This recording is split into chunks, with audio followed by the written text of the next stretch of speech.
하나님, 오늘도 이곳에 계시옵소서. 우리 찬양 중에 계신 하나님, 우리 마음에 계시며 우리의 모든 고백 가운데 계셔서 하나님, 오늘 이 시간 우리만의 모임이 아니라 하나님이 주관하시는 모임, 하나님이 주인인 예배 되게 하여 주옵소서. 하나님, 오늘 우리 함께 말씀을 나눌 때도 하나님 성령으로 역사하여 주시사 이 말씀이 우리 마음에 잘 박히게 하시고 우리의 삶을 지배하게 하셔서 우리의 모든 삶이 하나님의 오른손에 붙들리는 삶 될 수 있도록 주님, 오늘 이 시간을 사용하여 주옵소서. 예수님의 이름으로 기도합니다. 아멘. 우리 한 주간도 수고 많으셨고요. 또 무엇보다 오늘 또 퇴근하고 오신 분들, 또 일상, 또 만만치 않은 일상을 살다 오신 분들, 피곤한 몸을 이끌고 이곳에 오셨을 텐데 휴식했으면 더 좋았을 뻔하긴 하지만 휴식으로는 얻을 수 없는 은혜가 이 시간 충만하길 축복합니다. 사실 오늘 또 이미 이 찬양팀을 통해서 이미 이 큰 은혜가 되었으리라고 믿습니다. 먹고 들어간다고 그랬죠. 오늘 함께 우리 일단 볼 말씀은 요한복음 6장 66절부터 69절까지의 말씀입니다. 육이 좀 많이 들어가지만 전혀 불길하지 않은 하나님의 말씀, 요한복음 6장 66절부터 69절까지의 말씀. 우리 4절을 한 목소리로 함께 읽겠습니다. 그때부터 그의 제자 중에서 많은 사람이 떠나가고 다시 그와 함께 다니지 아니하더라. 예수께서 12 제자에게 이르시되 너희도 가려느냐? 시몬 베드로가 대답하여 주여, 영생의 말씀이 주께 있사오니 우리가 누구에게로 가오리까? 우리가 주는 하나님의 거룩하신 자인 줄 믿고 있사옵나이다. 아멘. 아멘. 오늘 이 말씀 가지고 우리 함께 나눌 때 우리가 어디로 가겠어요? 주의 말씀이 주께 있는데, 생명의 말씀이 주께 있는데 어디로 가겠습니까? 우리가 있어야 할 곳, 가야 할 곳 늘 기억하셨다가 가야 할 때, 있어야 할 때 꼭 하나님이 계신 그곳, 생명의 말씀이 있는 그곳, 꼭 그곳에 머무시는 저와 여러분 되시기를 축복합니다. 제가 요즘 전 세계 기독교인이 얼마나 되나 좀 궁금해가지고 갑자기 궁금해져서는 아니고 말씀을 준비하려다 보니 궁금해졌어요. 그래서 요즘 이제 얼마나 됐을까 찾아봤더니 2024년 기록이 있더라고요. 약 80, 그러니까 전 세계 인구가 81억인데 기독교인, 천주교인 포함해서 약 26억 정도가 된다고 합니다. 그 중에 이제 우리가 보통 말하는 교회 다니는 분들, 개신교인이라고 보통 명칭을 정했는데 그 개신교인이 6억 정도 된다고 그래요. 그럼 우리나라는 얼마나 될까요? 우리나라는 전체 인구가 약 5천인데 5천만 중에 그 15%인 770만 정도가, 771만이 정확한 수치인데 771만 정도가 개신교인, 교회를 다니는 분들이라고 그래요. 그 중에 3분의 1은 우리 요즘 최근에 이제 만들어진 명칭이 있죠. 가나안 성도. 여기도 가지 않고 저기도 가지 않고 그냥 공중에 부양 중인 교회들 있잖아요. 그분들이 약 220만 정도 되고 한 540만 정도가 교회를 출석하는 분들이라고 합니다. 그러니까 전체 한 15% 정도가 교회를 다니는 분들이라고, 아니면 그리스도인이라고 볼 수가 있겠어요. 옛날에 제가 청년 때만 하더라도 또 좀 한 20년 전만 하더라도 25% 이런 얘기를 들었는데 이제 15%입니다. 좀 많이 떨어졌죠. 그래서 이 옛날에는 그렇게 많이 높았다가 비율이 떨어지는 바람에 좀 우려의 목소리가 좀 높긴 합니다만, 그래도 2000년 전 예수님 당시 예수께서 승천하시고 나서 그때 남은 성도, 하나님의 그 제자 백성들이 120여 명 정도 됐단 말이죠. 마가의 다락방에 모인 분들이. 그것만 봤을 때 마태복음 13장에 나오는 겨자씨 비유 있죠. 겨자씨를 심었더니 나중에 많은 새들이 깃드는 그런 나무가 된다라고 했는데, 그 말씀처럼이나 그 120명 정도의 사람들밖에 없었지만 지금 와서는 26억이 됐으니까 굉장히 많은 확장, 부흥이 된 것은 분명합니다. 근데 제가 수요 바이블 아카데미 때도 말씀을 나눴지만 예수님이 공생의 기간, 그 3년이죠. 3년 동안 예수께서 사역하셨을 때는 그 사역이 결코 성공적이지 않았습니다. 막 말씀 한마디만 하면 다 막 아파서 무릎 꿇고 눈물 흘리면서 회개하고 헌신하고 아이부터 어른까지, 어르신들까지 다 회개하였느냐? 그게 아닙니다. 그게 아니에요. 전혀 그렇지 않습니다. 지난주 수요일에 우리 바이블 아카데미 때도 봤지만 마태복음의 구조가 기억나시는지 모르겠어요. 그분의 사역이 점점 심화되면 심화될수록 저항과 거부의 세력도 더 많아지고 심화됐던 것을 볼 수가 있습니다. 무지와 저항으로 얼룩져 있는 게 예수님의 사역이에요. 뭐 예수님을 전하던 사도들의 설교가 아니라 예수님이 말씀하셨는데도 결과가 그랬다는 겁니다. 그래서 오늘 우리가 읽었던 6장 마지막 부분을 보았지만 6장 전체를 처음부터 봐도 그렇습니다. 처음엔 인기 절정이었어요. 예수께서 이 남자만 5천 명의 군중이 일단 모였어요. 모인 것만 해도 인기가 얼마나 되는지 알 수 있겠죠. 남자만 5천 명. 6장의 배경이 그렇습니다. 남자만 5천 명이니까 여자 거기다 또 한 5천 하고 아이들 뭐 둘 정도 낳다 치면 많죠. 2만 명 정도 되는, 적어도 2만 명 정도의 군중이 예수님이 좋아가지고 예수님 때문에 우리 아까 찬양처럼 모였어요. 모였는데 그들을 또 예수께서 멋지게 먹이셨습니다. 그렇죠? 오병이어 사건으로 멋지게 먹이셨어요. 1절부터 13절까지의 말씀입니다. 멋지게 먹이셨더니 사람들이 열광했죠. 그래서 예수님을 따라갑니다. 예수님이 바다를 건너갔는데, 겟세마네를 건너갔는데 거기까지 따라가요. 얼마나 예수님이 좋았으면 예수님 때문에 바다를 건너갔다니까요. 그게 22절 이하의 내용입니다. 그래서 이 사람들 가만히 보면 정말 검은 머리가 팥불이 될 때까지 예수님을 따라갈 만한 사람들로 가득했습니다. 근데 여기까지예요.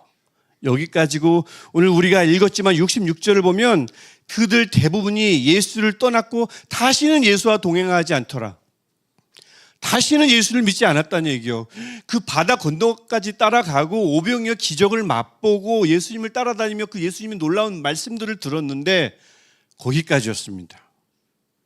예수님이 12제자에게 질문하시잖아요. 너희도 가려느냐 하는 거 보면 왜 12제자에게만 질문할까요? 거의 다 갔기 때문에. 그 많던 약 2만 명인데 다 사라지고 따라왔던 사람들도 다시 다 가고 12명 플러스 뭐 한 몇 명 정도 남았을까요? 그 사람들만 소수만, 극소수만 남아 있었던 거고 예수님이 그들 중에 12제자에게 물어본 겁니다. 예수님이 도대체 뭘 잘못했길래요? 뭐가 좀 미흡해서요? 무슨 결정적인 잘못을, 예수님이 무슨 잘못을 저질렀길래 떠났을까요? 뭐 정말 큰 잘못을 저질러서 떠났다면 억울하지는 않죠. 근데 그게 아니지 않습니까? 예수님 무슨 12광줄이 남았잖아요. 오병이어 사건 이후에. 그걸 팔아서 독식을 하셨습니까? 아니면 거기에 모이는 사람들을 뭐 지위별로, 재산별로 차별을 했습니까? 아니거든요. 차별을 한 것도 아니고 재산을 착취한 것도 아닙니다. 착복한 것도 아니에요. 그런데 예수님께 그 많은 사람이 66절에 실망하고 돌아가서 다시는 예수님과 동행하지 않더라라고 말합니다. 그래서 어찌 보면 말이죠, 이 적어도 공생의 3년간의 사역을 하셨던 예수님의 그 공생의 사역 기간에 예수님을 가만히 생각해 보면 수많은 성도를 모아놓은 대형교회의 목사님들만도 못한 게 아닌가라는 생각이 듭니다. 사람을 끄는 능력 말이죠. 사람을 모아놓는 능력만큼은 적어도 예수님보다는 유명한 목사님들이 더 그 능력이 큰 것은 아닌가 싶습니다. 이게 바로 요한복음 14장 12절이 말하는 나를 믿는 자는 나의 하는 일도 할 것이요 이보다 더 큰 것도 하리니 라고 했던 말씀의 성취인가? 예수님도 하시지 못했던 것들을 요즘 큰 교회 목사님들은 하고 계신 건가? 라는 생각이 들 정도로 설마 그럴 리는 없지요. 예수님도 좀 사람을 더 끌어 좀 모으셨으면 어땠을까 싶어요. 요즘 유명한 목사님들도 다 아시는 거를 왜 예수님은 안 하셨을까요? 못 하셨을까요? 분명 예수님은 총력을 기울이셨거든요. 우리 6장을 보시면 아십니까? 이 요한복음 전체에서 6장이 가장 긴 장입니다. 더 나아가서 신약 전체에서 가장 긴 장이 요한복음 6장이에요. 71절까지 있습니다.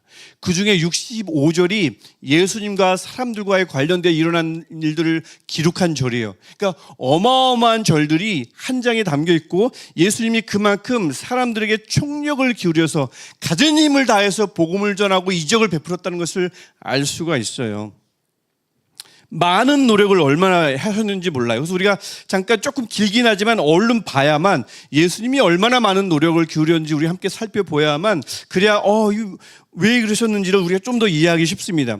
아까 말씀드렸듯이 1절부터 13절까지는 오병이어 이적을 베풀었어요. 기적을 베푸셨습니다. 사람들을 먹었어요.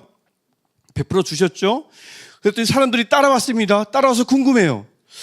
28절을 보면 어떻게 해야 하나님을 할 수 있습니까? 라고 물으니까 예수께서 하나님이 29절에서 하나님이 보내신 자를 믿는 것이 하나님의 일이다 라고 말씀합니다. 예수를 믿는 것이 하나님의 일이다. 어려울 것 없다. 예수 믿으면 된다 라고 하는데 30절을 보면 좀 더 잘 믿고 싶은데 더 확실한 표적 하나만 보여주십시오.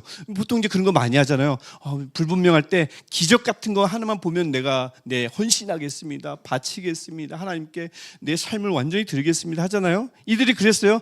예수 믿는 게 하나님의 일이면 좀만 더 잘 믿을게. 표적 하나만 보여달라고 했더니 32절부터 33절에서 하늘로부터 내려온 떡 그게 가장 큰 표적이다. 즉 예수님이 가장 큰 표적이라고 말씀해 주셨어요. 그때 34절에서 지금 예수님 노력을 지금 우리가 따라가는 거예요. 얼마나 노력을 많이 하시는지. 그 떡이 하늘로부터 내려온 떡이 예수님을 가리킨다는 뜻을 모르고는 그 떡 좀 매일 달라고, 매일 먹으면 배부르니까 매일 달라고 막 복장 터지는 질문을 해댑니다. 근데 예수께서 화내지 않아요? 35절부터 40절에서 그 떡이 사실은 먹는 떡이 아니라 나야 라고 자세하게 대답해 주세요. 그랬더니 이들이 어리둥절해요. 41절에서 42절 보면은 아니 떡이면 떡이지 어떻게 자신이 하늘에서 내려온 떡인가? 42절 보면 내가 저 사람 그 예수님의 부모가 누군지를 알고 있는데 자신이 떡이라니 하늘로부터 내려왔다니 수군거리기 시작합니다. 예수님이 화내지 않아요? 43절부터 51절에서 수군거리지 말고 잘 들어봐라. 내가 왜 하늘로부터 내려온 생명의 떡이냐면 하면서 또 설명을 해주세요. 그럼 이 사람들이 설득이 되나요? 아니요. 52절을 보면 이제 서로 다퉈요. 이게 무슨 말인지 몰라가지고 서로 다툽니다. 근데 예수님이 또 화내지 않아요. 52절부터 59절에서 나를 먹지 않으면 생명이 없다고, 나를 믿지 않으면 살지 못한다고, 이 뜻이라고 거듭거듭 자세히 가르쳐 주십니다.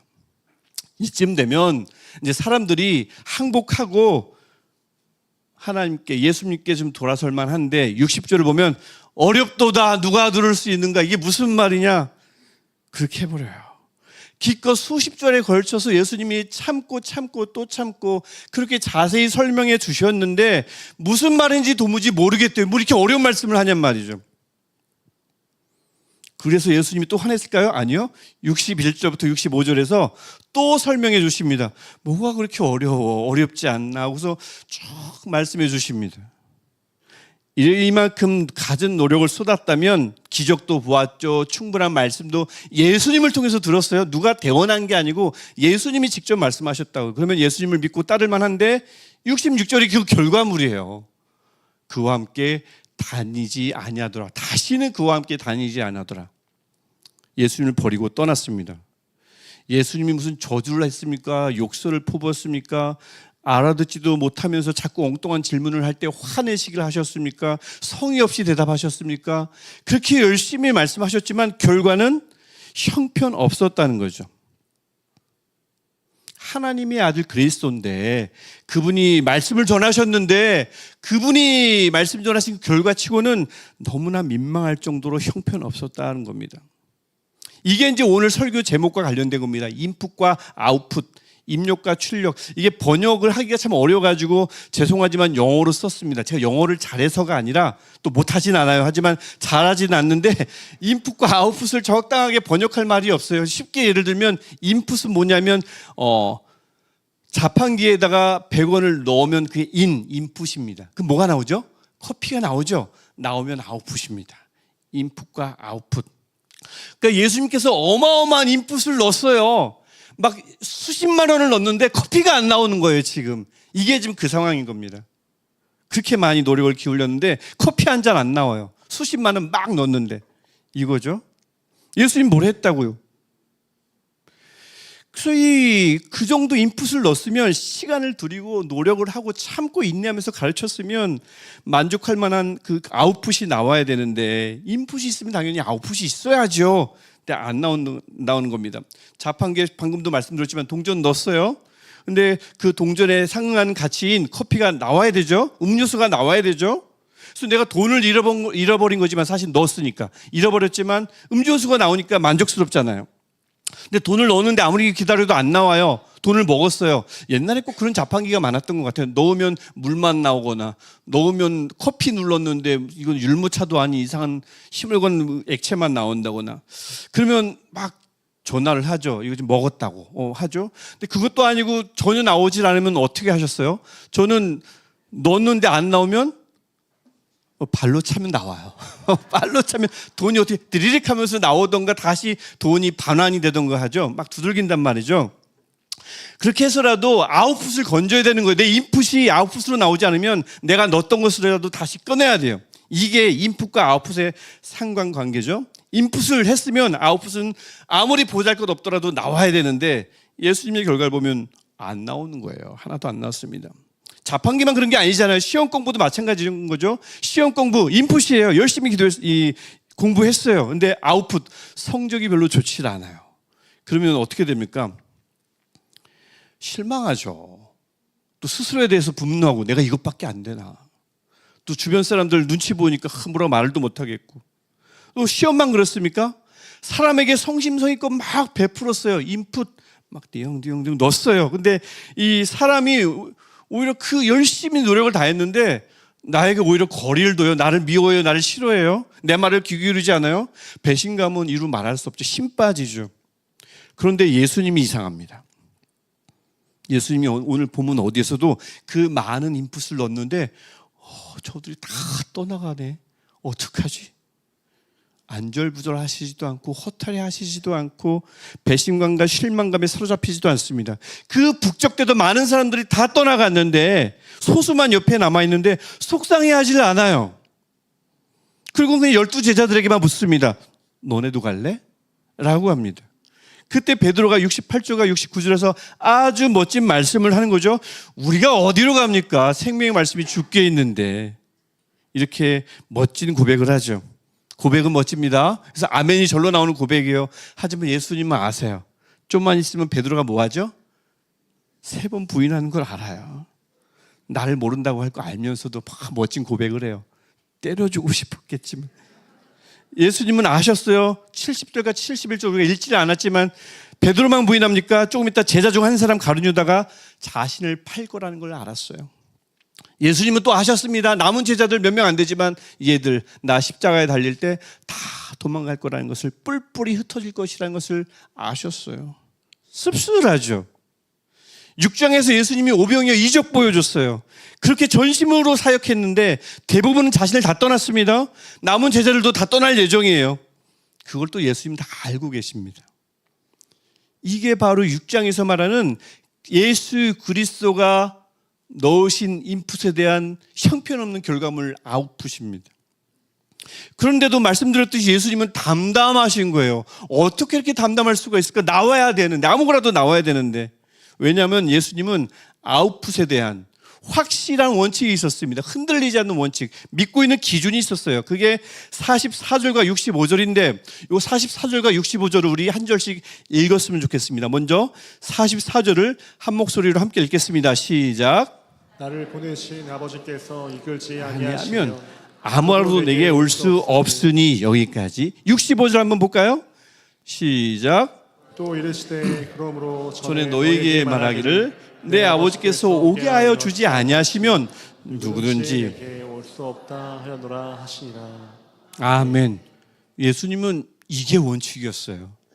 노력과 정성을 아무리 들였다고 하더라도 그 결과는 하나님이 이끌어 주시지 않으면 어느 누구도 내게 올 수 없다는 이 원칙이 머릿속에 있었기 때문에 그 많은 말씀을 가르치는데도 다 떠날 때 예수님은 허탈해하지 않았다고요. 44절과 65절의 원칙이 예수님께 딱 박혀 있었기 때문에 그렇습니다. 그래서 그래요. 그래서 예수님은 그저 하나님이 명하신 일에만 충실하면, 하나님이 명하신 인풋에만 충실하면 됐던 거예요. 그 결과는, 아웃풋은 하나님의 몫이다라는 것을 잊어버리지 않으셨습니다.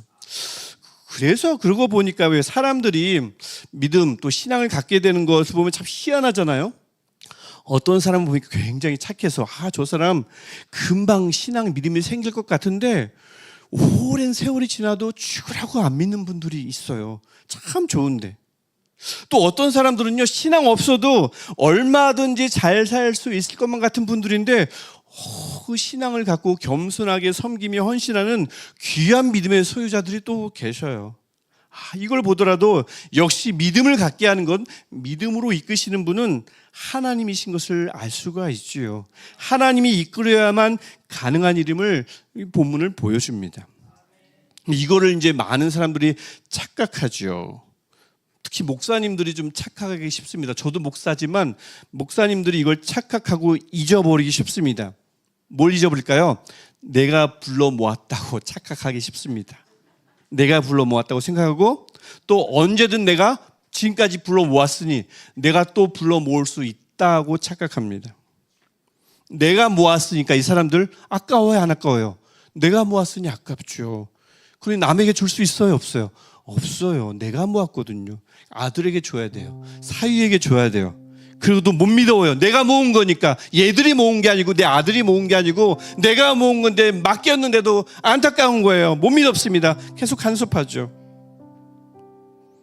어떤 교인들이든 단 한 명의 교인도 아버지께서 이끄신 건데 그렇게 생각 안 해요. 내 설교로, 내 열심으로, 내 기도로 이끌었다고 착각합니다. 목사님들만 그럴까요? 성도님들도 자칫 잊어버리고 착각할 수가 있다고 생각해요. 하나님이 믿음으로, 신앙으로 이끄셨다는 것을 잊으면, 착각하면 나를 이끌어줄 목사를 찾습니다. 나를 이끌어줄 만한 사람을 찾습니다. 그리고 그를 따라다닙니다. 그렇게 해서 자신을 하나님 아버지께서 이끄신 사람, 굉장히 고귀한 신분인데 그것을 헌신짝처럼 버려버리고 사람이 이끌어낸 사람으로 내 신분을 격화시킵니다. 그리고 누군가의, 그 사람의 자산이 되고 말아요. 그 사람의 재산이 되고 맙니다. 인적 자산이 되고 말아요. 그래서 목사님들이든 모든 성도든 예수님으로부터 배워야 하죠. 예수님은요, 하나님의 독생자이시지만 잊지 않았습니다. 하나님만이 믿음을 갖게 하신다. 이 원리를 절대 잊어버리지 않았습니다. 그러니까 예수님은 인풋을 열심히 했지만 아웃풋의 혈안이 된 적이 없어요. 왜냐하면 그 아웃풋은 하나님의 일이거든요. 하나님이 이끄시는 거거든요. 이건 무책임도 아닙니다. 불성실도 아닙니다. 자포자기도 아니에요. 믿음이 생기는 원리, 신앙이 생기는 원리는 그거거든요. 하나님이 이끄신다. 여러분, 우리가요, 그래서 가장 먼저 기억해야 할 것이 뭐냐면, 저도 그렇고 여러분도 그렇고 바로 그 원리에 따라서 그리스도인이 된 분들입니다. 하나님이 이끄셨습니다. 우리를 예수님께 이끄신 분은 하나님이십니다. 누군가의 설교가 아닙니다. 누군가의 기도가 아니에요. 예수님도 이 권한을, 고유 권한을 침범하시지 않았다고요. 누군가가 나를 위해서 제 아무리 많은 노력을 기울였고 많은 가르침을 줬고 나에게 많은 헌신을 했어도, 혼신을 다해서 내게 인풋을 드렸어도 지금의 우리는 하나님이 이끄신 겁니다. 그래서 여기 계신 어느 누구도 누군가의 자산일 수 없어요. 앞으로도 이 원칙은 절대 변하면 안 됩니다. 여러분은 누군가의 소유가 아닙니다. 하나님의 소유일 뿐입니다. 하나님이 이끄셨거든요. 예수님도 인정했거든요. 예수님도 그것을 침범하지 않았거든요. 감히 누가 그것을 침범하겠어요? 예수님도 침범하지 않은 하나님의 고유 권한을 누가 침범하려 합니까? 내가 이끌었다고, 내가 가르쳤다고, 내가 모았다고 누가 감히 하나님의 권한을 침범할 수 있겠어요? 없습니다. 동시에 하나님이 이끄신 사람들은 이 원칙을, 똑같은 원칙을 우리 삶 속에서 적용해야 된다고 생각합니다. 여러분, 누구에게 어떤 인풋, 어떤 노력을 기울이셨습니까? 자신에게나 자녀에게나 이웃에게나 주를 믿지 않는 영혼들에게나 또 교회에 어떤 시간을요, 얼마만큼의 정성을요, 얼마만큼의 재정을요, 얼마만큼의 인풋을 드렸습니까? 그리고는 얼마만큼의 아웃풋을 기대하고 기다리고 있습니까? 어떤 아웃풋이요? 자녀의 성공이요? 자녀의 회심이요? 건강이요? 효도와 보답이요? 교회 성장이요? 사람들의 존경이요? 똑같이 적용한다면 아웃풋은 하나님의 고유 권한입니다.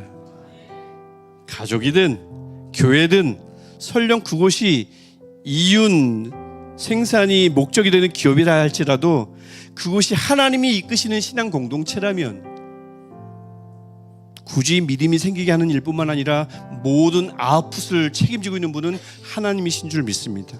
그 하나님의 몫입니다. 예수님도 침범하지 않았던 하나님의 고유 권한입니다.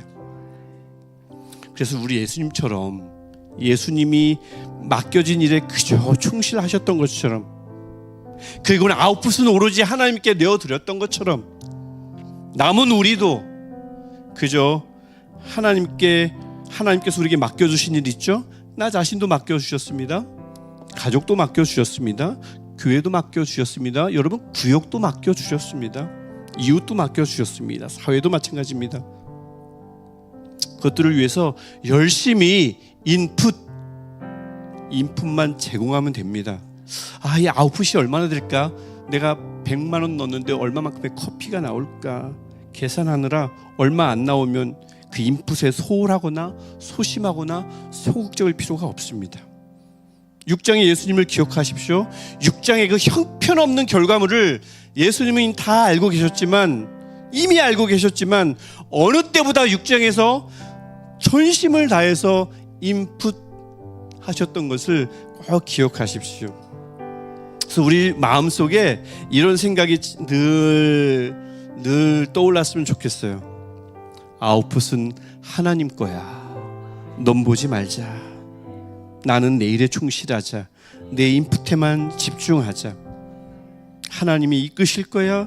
하나님이 마련하신 아웃풋을 나는 신뢰할 거야. 우리 이런 마음가짐으로 하루하루를 살아가며 나를 위해서 일하며 자녀를 위해서 일하며 또 직장에서 열심히 봉사하며 교회를 향해서 열심히 헌신하는, 또 하나님을 향해서 헌신하는 저와 여러분 되시기를 주님의 이름으로 축복합니다. 우리 같이 한 마음으로 기도할 텐데, 우리 먼저 이것 가지고 기도했으면 좋겠습니다. 나를 이끄신 하나님께 감사하는 기도했으면 좋겠어요. 여러분 어느 누구도 사람이 이끈 사람 없습니다. 하나님이 이끄신 거예요. 하나님이 그 주님 앞으로 이끄신 겁니다. 이 사실에 우리가 늘 감사하는 우리 삶이 되어야 되는데, 오늘 이 시간 다시 한번 감사했으면 좋겠습니다. 나를 이끄신 하나님, 또 나를 이끄실 하나님. 그러므로 주님, 나는 누구에게도 소유되지 않았습니다. 어느 누구의 자산도 아닙니다. 우리는 하나님의 것입니다. 우리 이 마음 가지고 하나님 앞에, 주님, 나를 소유하신 하나님, 나를 지금까지 이끄셨던 것처럼, 믿음의 길로 이끄셨던 것처럼 앞으로도 내 믿음의 길을 하나님이 이끌어 주옵소서. 이 마음 가지고 주여 일 한번 부르시고 함께 기도하겠습니다. 주여, 하나님, 오 주님, 하나님, 우리 착각하지 않게 하시고 우리 이름을 부르시며 우리 영혼을 하나님 악에서 의로, 어둠에서 빛으로, 죽음에서 생명으로 옮기신 그 하나님의 은혜를 기억합니다. 하나님 우리에게 구원의 은혜를 베풀어 주시고 우리 이름을 불러주시고 우리가 하나님 앞에 온전한 하나님의 백성으로 서게 하시니 감사합니다. 하나님, 우리를 이끄셔서 우리를 하나님이 자녀 삼으시고 우리를 교회되게 하시며 교회가 교회되게 하셔서 하나님께 예배하게 하시며 기도하게 하시니 감사합니다. 어느 누구의 인도가 아니라 하나님의 인도하심으로, 하나님의 성령의 능력으로 지금까지 그런 것을 믿사오니, 주님, 우리 이것이 틀어지지 않게 하시고 이 생각을 누구에게 빼앗기지 않게 하시며, 주님, 누가 모았습니까? 누가 우리를 이곳까지 인도하였습니까? 누구의 설득력으로 우리가 설득되었습니까? 주님, 우리를 설득한 자 아무도 없으며 하나님의 성령이 지금까지 우리를 인도하였으며 우리를 설득한 분이 하나님의 말씀이며 우리 하나님의 소유된 것을 믿습니다. 주님, 오늘 이것을 우리가 믿지 않는다면 주님들에게 선언하게 하시고 선포하게 하시사 우리의 소유가 하나님임을, 우리를 소유하신 분이 하나님 한 분이심을 주님 오늘 우리가 고백하게 하여 주옵소서. 하나님, 우리를 소유하신 분 하나님, 우리의 유일한 소유자 하나님, 이 하나님 우리가 잊지 않게 하시고 주님 우리 섬기게 하여 주옵소서. 하나님, 나뿐만 아니라 우리 자녀들 섬기게 하여 주옵소서. 하나님, 우리도 아버지 앞에 나오게 하옵소서.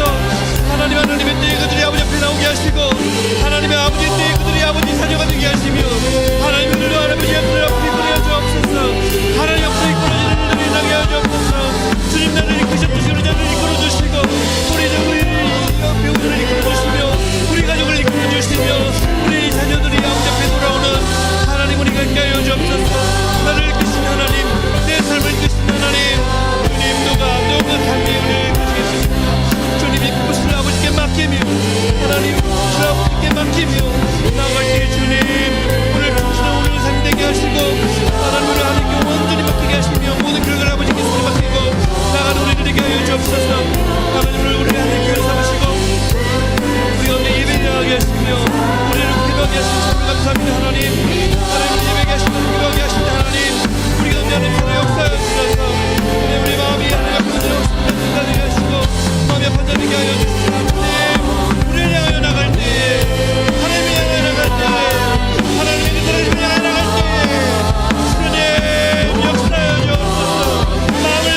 번째 기도하겠습니다. 두 번째 기도할 때는 우리 결과를 하나님께 온전히 맡기겠다고 고백하는 기도하겠습니다. 노력에 전념하겠습니다. 최선을 다하겠습니다. 예수님처럼 열심을 다하겠습니다. 하지만 결과는 순응하겠습니다. 어떤 결과든 순응하겠습니다. 모든 아웃풋에 계획이 있으신 하나님의 권한을 인정하겠습니다. 예수님처럼 신뢰하겠습니다. 과신하지도 않게 하시고 실망하지도 않게 하시고 예상과 달리 형편없더라도 예수님처럼 하나님의 그 신뢰하신 하나님의 뜻을 신뢰하는 우리가 되게 하옵소서. 성령님, 내 힘으로는 되지 않습니다. 성령님 도와주옵소서. 내 눈으로는 실망할 수밖에 없사오니 하나님의 성령이 우리 마음을 붙들어 주셔서 눈에 보이는 결과에 좌지우지 되지 않게 하시고 하나님의 뜻을 바라보는 영의 눈을 열어주시며 하나님의 성령으로 우리 마음을 붙잡아 주셔서 하나님의 뜻을 온전히 신뢰하는 우리가 되게 하여 주옵소서. 무엇보다 우리 나를 보내신 아버지께서 이끌지 않으면 아무로도 내게 올 수 없으니 아버지께서 오게 하여 주시지 않으면 누구도 내게 올 수 없다 하였노라. 이 말씀처럼 하나님, 우리의 가운데 내 자녀를 위해서, 배우자를 위해서, 아직도 예수를 모르는 자들 위해서 기도하는 분들이 있다면 주님, 나를 이끄신 주님, 그들도 이끌어 주옵소서. 하나님의 때에 네 자녀를 이끌어 주옵소서. 우리 손주를 이끌어 주옵소서. 내 배우자를 이끌어 주옵소서. 우리 결과를 하나님께 온전히 부탁하는 기도를 주님의 이름을 한 번 우리 같이 기도하겠습니다. 주여, 오 하나님, 주옵소서. 오 하나님, 나의 기도를 맡기며 최선을 다하겠습니다.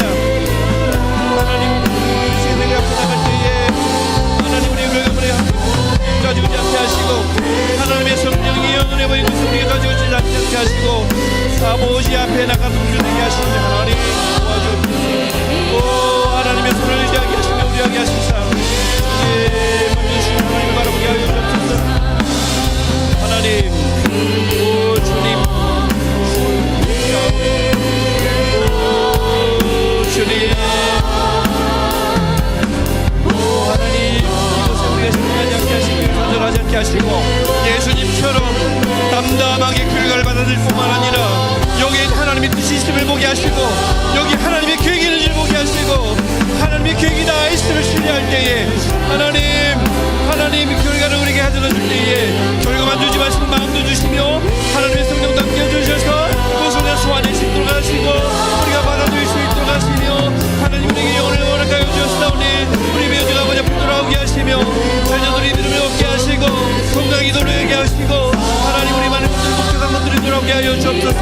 하나님 우리 목적이 있으면 여러 가지 계획들이 있지만 주님 것들을 아버지께 맡기오니 열심을 다하며 전심을 다해 이쁘세히 노력하되 하나님의 결과물에